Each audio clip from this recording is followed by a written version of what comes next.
할렐루야. 네, 우리 안내교통팀 헌신예배를 함께 드리는 우리 사랑하는 성도님들, 그리고 성도님 가정에 크신 은총과 사랑이 가득하시길 간절히 바랍니다. 우리 안내교통들이 찬양 드린 것처럼 믿음 없이는 우리가 아무것도 할 수 없습니다.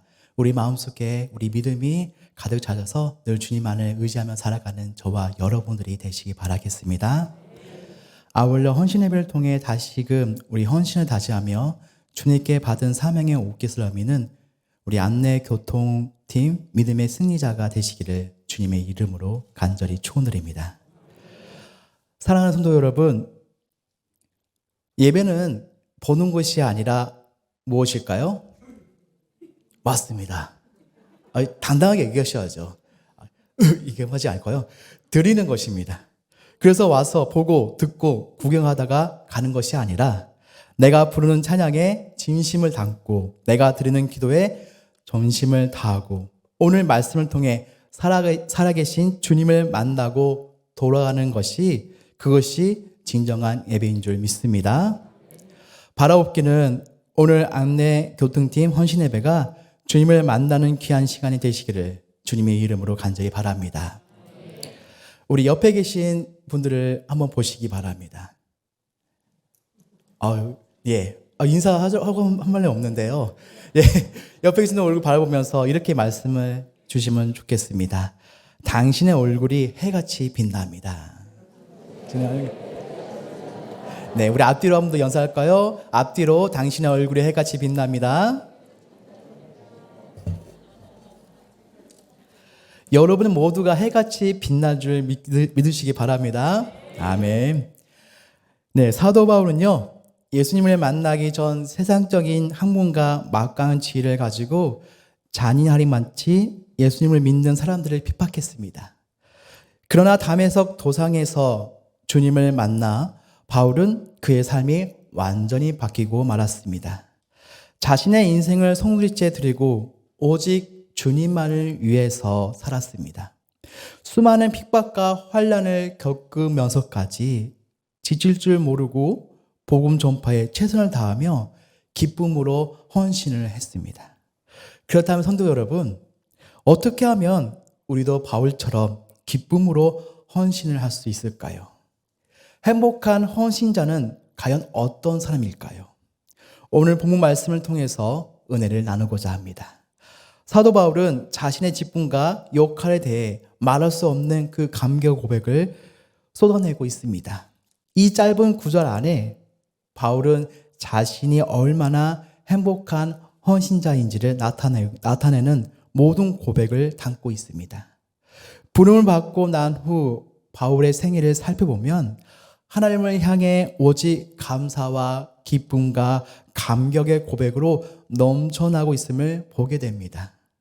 이 행복의 고백이 우리 가슴을 파고드는 것은 그가 살아온 사명의 세월이 얼마나 험난한 역경의 과정이었는지를 알기 때문이죠.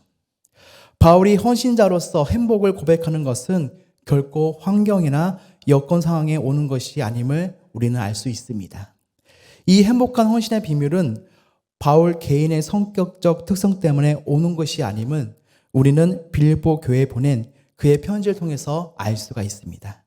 빌립보서 2장 17절에서 18절 말씀 우리 다 같이 읽도록 하겠습니다. 만일 너희 믿음의 재물과 섬김 위에 내가 나를 정죄로 드릴지라도 나는 기뻐하고 너희 무리와 함께 기뻐하리니 이와 같이 너희도 기뻐하고 나와 함께 기뻐하라. 아멘. 바울이 자신을 전제로 드릴지라는 기뻐할 수 있는 헌신의 기쁨을 우리도 누릴 수 있다는 얘기입니다. 이같이 모든 조건을 초월하여 행복으로 헌신케 하는 것은 바로 신앙의 비밀이요 복음의 능력입니다. 이러한 초월적인 행복의 비밀을 내면 안에 간직할 수 있어야 행복한 헌신자가 될 수 있다는 것입니다. 오늘 본문을 통해 행복한 헌신의 비결을 알아보므로 스스로도 기쁨 속에 헌신하며 하나님을 기쁘게 해드리는 헌신자가 되기를 바랍니다. 첫 번째, 행복한 헌신의 비결은 자신의 전체성을 파악하는 것입니다. 여러분, 여러분들은 누구십니까? 내가 누구십니까? 예, 맞습니다. 자신이 무엇이나 하는 것이 그게 제일 중요합니다. 특별히 그리스도인으로서 내가 누구냐 하는 것입니다. 나의 존재에 대한 전체성이 확실해지고 이것이 크게 느껴지면 그 다음에 하는 일이라는 것은 그리 중요한 게 아닙니다. 이것이 시원치 않기 때문에 별로 크지도 못할 역할을 하면서 휘청거립니다. 조금 뭘 했다고 해서 교만했다가 좀 안 된다고 해서 열등감에 빠지고 야단입니다. 왜 그렇습니까? 바로 전체성이 없기 때문이죠. 하나님 앞에서 내가 누구냐 하는 것이 아직도 확실치 않기 때문입니다. 오늘 본문에서 바울이 하나님 앞에서 자신의 전체성을 확실하게 고백합니다. 13절에서 15절 말씀입니다. 우리 다 같이 읽겠습니다. 내가 전에는 비방자요, 박해자요, 폭행자였으나 도리어 긍휼을 입은 것은 내가 믿지 아니할 때에 알지 못하고 행하였음이라. 우리 주의 은혜가 그리스도 예수 안에 있는 믿음과 사랑과 함께 넘치도록 풍성하였도다. 믿보다 모든 사람이 받을 만한 이 말이요 그리스도 예수께서 죄인을 구원하시려고 세상에 임하셨다 하였도다. 죄인 중에 내가 개수니라. 아멘. 바울이 말합니다. 그리스도인으로서 나는 누구인가? 하나님의 전적인 사랑과 긍휼함으로 은혜를 입은 존재이다. 이것이 그리스도인으로서 바울의 전체성입니다. 이 은혜가 없었다면 자신은 그리스도인이 될 수 없었다고 고백합니다. 그리스도인이 될 수 없었다면 자신은 어떤 존재인가? 바울은 그리스도인이 되기 이전에 자신의 삶을 가리켜 오늘 본문에서 한마디로 말합니다. 죄인 중에 내가 개수니라. 하나님의 은혜를 베풀어 자신을 그리스도인으로 불러주지 않았다면 자신은 개인 중에 죄인의 개수로 하나님의 심판을 받아 멸망할 수밖에 없는 존재였던 거죠. 만약 하나님이 이 은혜가 없었다면 자신이 지금 어떤 위치에 있던 무엇을 하던 무서운 진노의 심판에서 벗어날 수 없는 죄인이 뿐이 아는 절대적 구원의 감격을 노래하게 한 것입니다. 주님의 은혜로 구원을 받았기에 배고파도 고난을 받아도 나는 행복한 사람이라는 것입니다. 만약 이 구원을 얻지 못한다면 자신은 제2의 부자가 되었을지라도 자신은 불행한 자였을 것이라는 고백입니다. 여러분에게 오늘 절대적 구원의 의식에서 오는 그리스도인으로서 전체성이 있습니까? 이것이 있어야 그리스도인으로 사는 것이 기쁨과 행복이 될 수 있는 것입니다. 이것은 상황이나 조건의 문제가 아닙니다. 자신의 내면 깊은 곳에서 하나님과 자신의 관계에서 오는 신앙의 비밀입니다. 바울은 이런 절대 구원 의식을 어디에서 발견했습니까? 바로 사도행전 9장에 나오는 담의 도상에서의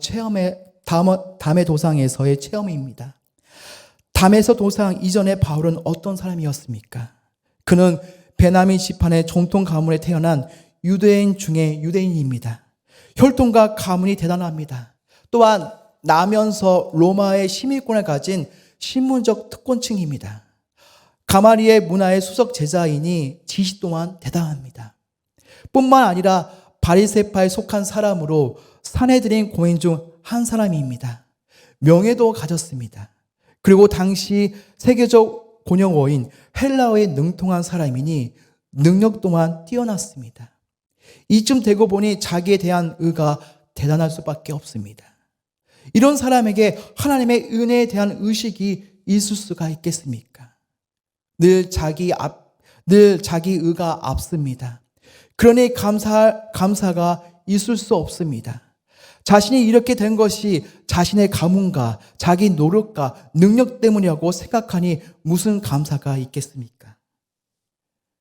혹시 여러분도 바울처럼 이렇지 않습니까? 내가 잘나서, 내가 지위가 높아서, 내가 부자라서 혹시 하나님은 멀리하고 내 의를 앞장서고 있지는 않습니까? 혹시 바리새인처럼 나는 대단한 사람이다라고 의식되며 하고 있지는 않습니까? 자기가 잘나서 살고, 자기가 잘나서 신앙도 갖고, 자기가 잘나서 이런 위치와 성공을 이뤘다고 생각하는 바울이었습니다. 그러나 남을 선뜻 전제하는 것입니다. 자기의 의의 기준에서 벗어난 것은 용납하지 못하고 힐난합니다. 그러니 그리스도인들을 핍박하는 일에 앞장설 수밖에 없는 것이지요. 이런 바울이 다메섹 도상에서 주님을 만났습니다. 종호의 태양빛 사이에 비춰오는 그 하나님의 그 영광의 빛줄과 앞에 그는 곧골아졌습니다. 그 영광의 빛 앞에서 그는 움직일 수도 없었고 숨도 제대로 쉴 수가 없었습니다. 제대로 볼 수도 없었습니다. 하나님의 한 줄기 그 영광의 빛 앞에서 그는 아무것도 할 수 없는 무기력한 존재임을 발견한 것입니다. 당장 앞을 보지 못하여 다른 사람의 손에 이끌어 걸어가야 하는 그 신세가 되지 않았었습니까? 하나님의 뜻하시기만 하면 언제든지 먼지로 돌아갈 수밖에 없는 하찮은 존재임을 자신은 온몸으로 확인한 것입니다. 물어보십니까? 누구십니까? 나는 네가 핍박하는 예수다. 그럼에도 불구하고 그는 지금까지 하나님을 향해 대항해 온 것이죠. 그러니 자신은 죄인 중에 죄인일 수밖에 없습니다. 그럼에도 하나님은 그런 자신을 살려주셨습니다. 이것은 자기가 그만한 가능성이나 이유가 있어서가 아닙니다. 오직 길이 참아주시는 하나님의 긍휼하심으로 인해 이제까지 자기가 살 수 있었던 것뿐입니다. 더구나 그 하나님이 자신을 그리스도 안에 불러주심으로 하나님의 사도로 삼아주셨으니 이것은 아무리 생각해 보아도 불가한역적인 은혜일 수밖에 없습니다. 자신이 살고 하나님의 영광에 참여하는 그리스도인이 된 것은 정적인 하나님의 은혜입니다. 이 절대적 구원 의식과 은혜 의식이 바울이 바울됨을 이루게 한 것이죠. 여러분, 그리스도인으로서 진정한 삶은 어디에서 시작됩니까? 또 그리스도인으로서 행복은 어디에 있나요? 자신을 내세우며 살았던 자기 의의 모든 삶이 깨어지고 하나님의 은혜 안에 있는 자기를 발견하는 그 자리에서 행복한 그리스도인의 삶을 확인됩니다. 갈릴리 호수에서 예수님을 만난 그 어부 베드로에서 사도 베드로 삶이 전환된 것이 바로 그 자리였습니다. 사랑하는 성도 여러분, 오늘 그리스도인으로서 사는 것이 불만족합니까? 헌신하면서도 기쁨이 없습니까? 무엇이 문제인가요? 어떠한 조건의 문제가 아닙니다. 부자와 가난의 문제가 아닙니다. 내면에서 자신의 누구인지를 잃어가고 있기 때문입니다. 행복한 그리스도인으로 삶을 살고 싶으신가요? 하나님의 절대적 긍휼과 사랑의 은혜 앞에서 자신의 전체성을 다시 한번 확인할 수 있기를 바랍니다. 사는 것이 행복해집니다.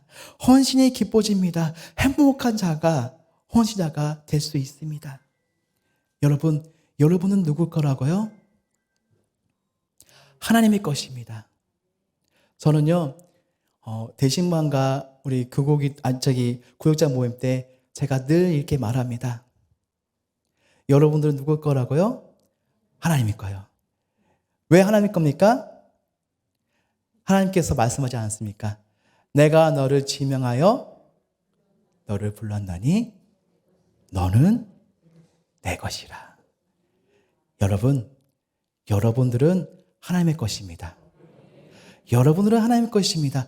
그런 하나님 앞에 우리가 헌신을 하며 나아가야 하지 않겠습니까?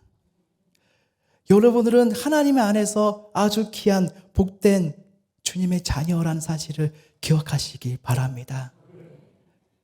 다시 한번 말하겠습니다. 여러분 누굴 겁니까? 이제는요, 자기 이름을 한번 부르시며 동환이는 하나님의 거, 이렇게 한번 부르시기 바랍니다. 네, 근데요, 제가 구역장님한테 이런 말을 했어요. 이렇게 교구장 기도할 때 이렇게 기도했어요. 자기 이름을 부르면서 하나님의 거라고 말하시기 바랍니다. 동환이는 하나님의 거. 그러니까 우리 교구 기도하시는 분들이 어떻게 말했을까요? 네, 동환이는 하나님의 거. 예. 네, 맞습니다. 저도 하나님 거 맞는데요. 동환이만 하나님 게 아니라 여러분들이 모두 다 하나님 겁니다. 한번 고백할까요? 자기 이름 부르면서 동환이는 하나님의 거. 맞습니다. 여러분들 하나님의 것입니다. 네, 두 번째 행복한 헌신자의 비결은 헌신의 사명을 깨닫는 데서 옵니다. 오늘 내가 하는 일의 성격이 어떤 것이냐를 아는 것은 매우 중요합니다. 내가 하는 헌신이 어떤 성격의 일이냐 하는 것을 알아야 합니다. 이것이 나의 일이냐 아니면 하나님의 일이냐, 나의 만족을 위한 것이냐 하나님의 영광을 위한 것이냐 하는 것이죠. 지금 어떤 자세로 헌신하나요? 맞이 못해서 합니까? 기쁨으로 하십니까?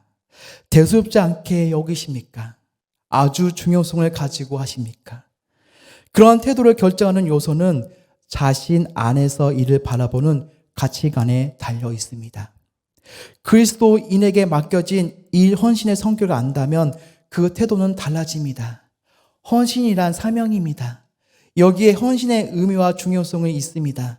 사명이 무엇인가요? 하나님이 내게 맡겨준 일입니다. 하나님은 왜 나를 세상에서 불러주셨으며 그리스도인으로서 내 남은 생애를 통해서 무엇을 이루기를 원하시는가? 사명, 그러면서도 특별히 개인적인 사명, 이것을 알아야 생명을 바칠 만한 목숨을 바쳐도 아끼지 않는 그런 확실한 헌신의 행복이 나오는 것입니다. 사랑하는 성도 여러분, 행복한 사람은 누구입니까? 이를 두고 세 가지가 있어야 한다고 말합니다. 첫째는 하고 싶은 일을 하는 사람이야 행복합니다. 일하면서 스트레스 받고 일로 인해 건강을 해치는 사람들을 보세요. 대개가 자기가 원하지 않는데 마지못해 일하는 사람들입니다. 하지만 예술에 종사하는 사람들을 보세요. 대개가 행복해 보입니다. 왜입니까? 하고 싶은 일을 하기 때문이죠. 둘째는 해야 할 일을 하는 사람입니다. 해서는 안 될 일을 즐겨서는 안 됩니다. 해야 할 일을 즐기는 것입니다. 마땅히 내가 해야 할 일, 당연히 해야 할 일을 할 때가 후회가 없습니다. 피곤도 없습니다. 유명한 임마누엘 칸트는요, 이를 두고 이런 말을 했습니다. 너는 그것을 할 수 있다. 왜냐하면 마땅히 해야 할 일이기 때문이다. 마땅히 해야 할 일을 하게 되면 기쁨으로 하시길 바랍니다. 마땅히 내가 주어진 일이면 불평과 불만을 가지 마시고 하나님이 그 일을 감당할 수 있는 것을 주시기 때문에 기쁜 마음으로 하나님 감사합니다. 그 감사하는 마음으로 기쁘게 하시기 바랍니다. 그럴 때 하는 모든 것들이 다 달라집니다. 그걸 우리는 알아야 합니다. 셋째는요, 마지막 일을 하는 자가 행복합니다. 준비하는 것도 많고 이제 앞으로 무슨 일을 하게 될지 잘 모르겠죠. 그러나 이제는 확실히 정해졌습니다. 이 일을 위해서 일하다가 여기서 끝낸 겁니다. 이 마지막 일, 이 존말론적인 일을 하면서 이제 마지막 길을 밀어붙이는 바로 그 일은 절대로 피곤하지 않습니다. 그가 행복합니다. 후회가 없으니까 여기까지 달려왔습니다. 이제 마지막 코스를 뛰고 있습니다. 그가 행복한 것입니다. 여러분 잘 아시잖아요. 마라톤 선수가 뛰다가 맨 마지막에 저만큼 가까웠을 때 마지막으로 전력 질주를 하지 않습니까? 그때 그 시간만은 아무 생각이 없습니다. 오직 앞만 보고 전력으로 질주하는 것입니다. 인생은 그렇게 살아가는 사람이 행복한 것입니다. 이제 헌신이라는 일을 생각해 보세요. 헌신은 하나님이 맡겨주신 일, 곧 사명입니다. 다른 어떤 것으로 대처할 수 있는 것이 아닙니다. 누군가 반드시 해야 합니다. 꼭 해야 합니다. 내가 아니면 누군가 통해서라도 이루어져야 합니다. 하나님의 뜻은 반드시 이루어져야 하기 때문이죠. 그런데 그 일에 내가 선택받고 쓰임을 받는 것입니다. 그리고 그 일은 내 일생의 가장 영광스러운 일입니다. 그 일을 하다가 끝나면 뮤한성으로 사라지는 것이 아니라 영원한 하늘의 영광이 이어집니다. 지금 이 순간의 헌신이 영원한 하늘의 영광으로 이어집니다. 그렇게 지상에서 할 수 있는 최고의 가치 있는 일이 헌신입니다. 우리 사랑하는 우리 안내팀과 우리 교통팀, 정말 자기 시간을 내주면서요, 기쁨으로 헌신하고 있습니다. 우리 특히 교통팀 1시간 전에 일찍 나와서 차를 정말 안전하게 더 많이 채울 수 있게 정말 기쁜 마음으로 헌신하며 내리실마다 인사를 하며 축복해주고 있습니다. 또한 우리 안내팀, 우리 아시잖아요. 우리 주부를 나눠주면서 사랑합니다, 축복합니다, 감사합니다, 이렇게 헌신하며 기쁨을 헌신하고 있습니다. 또한 우리 공당에, 또한 우리 안내하시는 분들, 오시는 사람마다 인사하며 기쁘게 맞고 있지 않습니까? 누가 시켜서 하는 것이 아닙니다. 자기 모든 것을 내어 맡기며 하나님의 그 사랑을 이제 헌신으로 나가는 것입니다.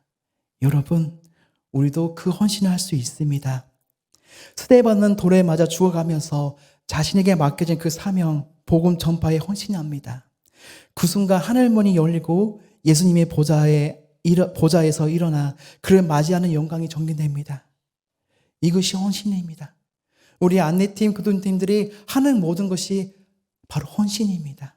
그러니 우리 안내팀, 교통들에게 더 힘과 사랑을, 또 안내팀과 우리 교통팀에게 더 많은 기도를 부탁드립니다. 나의 오늘 일을 하나님이 맡겨주신 것입니다. 절대적인 사명입니다. 나는 이 일을 위해 오늘 여기에 있는 것입니다. 이것을 위해 살지 않는다면 내 생은 헛된 것입니다. 이 절대적인 사명의식에 험난한 사명의 길을 가면서도 바울은 행복하게 만든 것입니다. 더구나 이 일을 위해 하나님은 나에게 감당할 능력도 주십니다. 사명은 결국 내 힘으로 하는 것이 아닙니다. 하나님의 능력으로 일은 이루어집니다. 그러나 하나님의 능력이 이루어지면요, 여러분들이 한 발조금만 나아가시기 바랍니다. 한 발조금만 더 헌신하며 나아가시기 바랍니다. 여러분들 그 나가는 그 순간 하나님께서 여러분들 통해서 사랑이 나가고요, 여러분을 통해서 기쁨이 나가고요, 여러분을 통해서 성령님이 나가는 사실을 기억하시기 바랍니다. 그러니 헌신하고 나면 행복할 수밖에 없습니다. 내 안에 역사하신 그 하나님의 능력에 대한 놀라움, 그 스스로 안에서 먼저 발견하기 때문입니다. 인생이란 끊임없는 사건과 일을 통해 움직여 갑니다. 가장 중요한 일을 추구하지 않으면 차선의 일에 끌려가게 되고 결국은 후회스러운 인생을 살 수밖에 없습니다. 하나님은 가장 영광스러운 일을 사명으로 맡기시고 헌신의 기회를 주셨습니다. 맡겨주심에 감사히 쓰임받는 것이 기쁨이고 일할 수 있는 기회가 주어졌음을, 행복임을 우리는 알아야 합니다. 사랑하는 교통팀, 안내팀, 그리고 성도 여러분, 하나님은 오늘 우리에게 성도로서 헌신의 기회를 주시고 저와 여러분을 부르셨습니다. 우리 모두에게는 각자에게 주어진 사역들이 있습니다. 오늘 여러분에게 주신 사역을 감당하신 일에 참으로 행복하십니까? 만이 아니라면 먼저 자신의 그리스도인으로서의 전체성을 회복하시기 바랍니다. 그리고 맡겨진 헌신에 대한 사명의식을 발견하시기 바랍니다. 그리고 행복한 헌신자로서 하나님의 일을 감당하시길 주님의 이름으로 축복드립니다. 그리고 다시 한번 우리 안내팀과 교통팀을 위해서 사랑과 그리고 기도를 많은 것을 부탁드립니다. 그런 면에서 우리 주의 사부 교통팀 봉사 모집합니다. 여러분의 헌신이 필요합니다. 아멘? 예. 우리, 진짜 부탁합니다. 우리 사부 때 우리 교통 봉사하신 분이, 우리 문용주 장로님 혼자밖에 없어요. 그리고 또 어쨌든 한 분을 모셨는데요. 우리 집사님이 도움이 필요합니다. 오전만, 전만, 예배한 전만 30분만 해주시면 되는데요. 우리 사부 예배 때 우리 차량 봉사하실 우리 교통팀, 우리 문주정장님께 꼭 전화 부탁드립니다. 그리고 수요 저녁 예배 교통봉사가 필요합니다. 예, 우리 수요 저녁 봉사하실 우리 내가 이 설교 통해서 내가 은혜 받았다 그러신 분들은 꼭 좀 봉사 부탁드리겠습니다. 갑자기 숙여졌네요. 네, 우리 다 같이 기도하겠습니다. 바울이 하나님의 긍휼이 임하기 전에는 복음을 전하는 사람들에 대하여 핍박자요, 비방자요, 박해자요, 폭행자요, 죄인 중에 괴수였습니다. 그가 구원받고 수모와 수치와 수고를 감내하면서 사도의 직분을 감당할 수 있었던 것은 주의 은혜가 믿음과 사랑과 함께 넘치도록 풍성했기 때문입니다. 주님의 풍성한 은혜를 받아 변화되는 삶을 살게 하옵소서. 그리스도인으로 본이 되게 하옵소서. 헌신하며 주님 앞에 나아갈 수 있는 자가 되게 하옵소서. 우리 다 같이 주여 한번 부르며 기도하겠습니다.